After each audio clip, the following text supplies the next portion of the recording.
Здравейте отново. 8,7%. Такава е безработицата у нас, поне по последни данни, като в тези проценти не се включва реалната безработица, защото те се осланят на реално записалите се хора в бюрата по труда. В същото време, миналия месец, Агенцията по заетостта представи две схеми по Европейската оперативна програма Развитие на човешките ресурси. Тези две схеми дават шанс за преквалификация и за хората, които са се записали в бюрата по труда, и за тези, които не са се записали. Общата стойност на тези две схеми е 49 милиона лева. Мой гост е изпълнителният директор на агенцията Росица Стелянова. Добро утро. Добро утро. Миналата седмица имаше един доклад на KPMG, според който доклад България е на последно място в Европейския съюз по отношение на усвояването. Тези 49 милиона, как ще се справим според вас с тях? На първо място Агенция по заетостта като междинно звено по оперативна програма Развитие на човешките ресурси разполага с 900 милиона за целия програмен период. И в момента ние сме договорирали 98,5% от всичките тези 900 милиона. А вие сте като отличниците в Европейския съюз. Така че данните, които изкара KPMG, малко или много се базират към определен времеви отрязък. Мисля, че през тази година ние направихме изключително много плащания.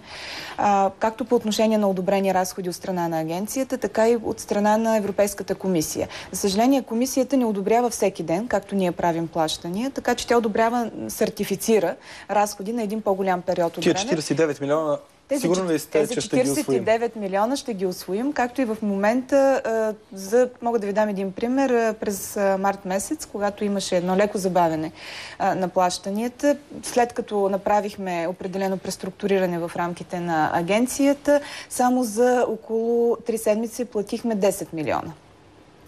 Тоест в момента продължаваме с същия този темп, по около не по-малко от 2 милиона ние плащаме на седмица. И мисля, че няма да има никакъв проблем да ги усвоим. А но такава ли е безработицата и според вашите данни? 8,7%. Безработицата в момента продължава да пада. Това са данните за предходния месец и тя пада така доста рязко. Нормално е, летни месеци са, има сезонна заетост. В интерес на истината, това, което казахте, не е точно така по отношение на това дали че това не е точно реалната безработица, защото... Защо? Нали се следят хората, които са регистрирани в бюрата по труда? Да, така е. Да. Такава е и нашата методика. Но аз помолих няколко мои регионални служби към Агенция по заетостта да ми посочат причини за отпадане или нерегистриране на хора в бюрата по труда.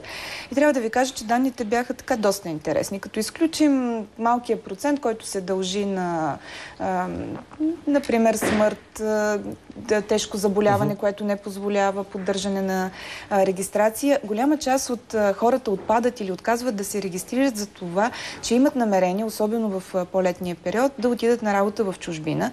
Другите очакват сезонна заетост. Някои от тях считат, че са достатъчно добре квалифицирани и не биха искали в самата им трудова книжка да стои надписа безработен. Разчитат на познати и приятели. Това са хора, които практически стоят без работа не повече от месец. За тях самата регистрация е безмислена. Но ако в този месец те попаднат в данните на статистиката, те на практика ще излязат безработни. Да не говорим, че има около... Има ли статистика колко са тези хора, които на практика са без работа, но не са се регистрирали? Как може да се разбере? Може да се едно допълнително изследване, но аз ще ви дам за пример още една група. Има много дами, домакини, които не искат да работят. Те искат да си гледат децата, техните съпрузи са достатъчно състоятелни, за да им осигурят определен стандарт. Това е една от причините, поради която те също не се регистрират. И следващата голяма група, близо над 40 хиляди лица, надомни работници, които също не се регистрират. Те извършват, знаете, по поръчка на работодатели. В момента с Кодекса на труда се прави една регулация на тази категория хора. Така че с всички мерки, които е предприело правителството, включително с увеличаване на процента на обезщетения при безработица на 60%, което допълнително даде шанс на хора с по-високи заплати да се регистрират, за да имат едно по-прилично обезщетение. Мисля, че условията едно лице да се регистрира и да получи пълноценни услуги от страна на държавата са на лице. Но там насетне всичко е въпрос на желание. Така е, да. Да се върнем на схемите. Точно това ще я кажа, че се отплеснахме, но припомних си и думите на премиера от миналата или по-миналата седмица, когато каза, че в крайна сметка има работа, нали така? Въпросът е да искаме да я работим. Макар и странния пример, който даде той, че имало свободни места за овчари, има ли според вас? За овчари точно не съм проверила, мога да проверя. Знам, че за попове няма свободни места. За попове няма. Например, това в кръга на шегата. В интерес на истината около 4000 работни места през всеки месец остават незаети по различни причини, което означава, че има достатъчно места, които могат да бъдат заети. Търсене. Да. Дайте по програмите. Какво означава тази програма на социални иновации в предприятията и колко пари от въпросните 49 милиона ще отидат за нея? Близо 38 милиона от тези отиват за програмата социални иновации в предприятията.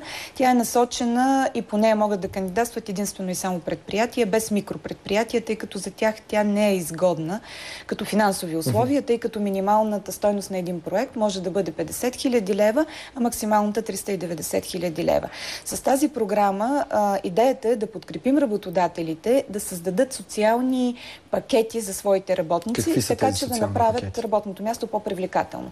Например, те могат да обучат, и това е едно от задължителните условия, лица, които са над 55 годишна възраст. Това са работници, които вече приключват трудовия си стаж и те могат да бъдат много полезни, било той и над тази възраст, ако станат обучители на новопостъпващата работна сила. Да си обучат обучители. Обучават обучители, които да обучат новонаети после работници. Това е едното. А защо има на работодателите да правят тази инвестиция в хора наистина, които са в края на... Защото по този начин тези хора могат да бъдат задържани на работа, не да бъдат освободени. Но това би означавало те да ги ползват и след 63 или съответно след 65 годишна възраст работодателите. Не, говорим за възраст преди навършване на пенсионна. На пенсионна. Така че, когато има едно лице, което е млад работник, работодателят трябва да инвестира в неговото обучение. Какво по-добро от това да подготви обучители, които така и така не биха могли вече да предоставят този капацитет като работна сила, който са имали преди години. И как ще бъде помогнато на въпросния работодател, който реши да приеме тази програма и да я приложи? Предоставяме средства за обучение на обучители и след което предоставяме средства и за самото обучение на новопостъпилите работници. Срещу което работодателят се ангажира да запази тези хора на работа. Точно така, и за него всъщност това е абсолютно безплатно. Се явява. Друго... Вече възползвали ли са се... Не, все още чакаме първите проекти. Ясно. Други придобивки, които могат да бъдат направени, това са създаване на кътове за отдих в предприятията, създаване на кътове за хранене, създаване на, например, някаква спешна помощ да може да бъде осигурена в рамките на предприятието. В интерес на истината към тази програма специално има най-голям интерес, именно заради леко и така малкия инвестиционен момент, който тя съдържа. 20% от цялата стойност на проекта може да отиде за създаване на такива стаи, столови, кафенета. Неща, които да им останат. Неща, които със сигурност да им останат. Давайте следващата програма. Вземи живота си в ръце. Това ми звучи малко като текст на рок песен, примерно. Вземи в живота си в свои ръце е насочена към ромската етническа общност. Тук могат да кандидатстват както работодатели, така и центрове за професионално обучение. Основното обаче и най-важното е, че задължително като партньор трябва да участва неправителствена организация, чиято основна цел е работа с ромска етническа общност. Идеята тук ще започнат едни съмнения, нали знаете какво няма се говори за хората, аз ще ви кажа защо. Предвид на това какво се говори, въпроси. ние ограничихме финансирането по отделните пера в бюджета до определен процент. Примерно, не повече от 10% са за еди каква си дейност. Така разбито по проценти, няма шанс някой да се опита да излъжи. Освен това, по програмите на по оперативна програма развитие на човешките ресурси, ние предоставяме 20% аванс. Но след това организацията следва да финансира сама. проекта, а ние вече само възстановяваме средствата, ако разходите са действително извършени. И набързо само да кажа, 5000 роми се очаква да бъдат включени в тази програма.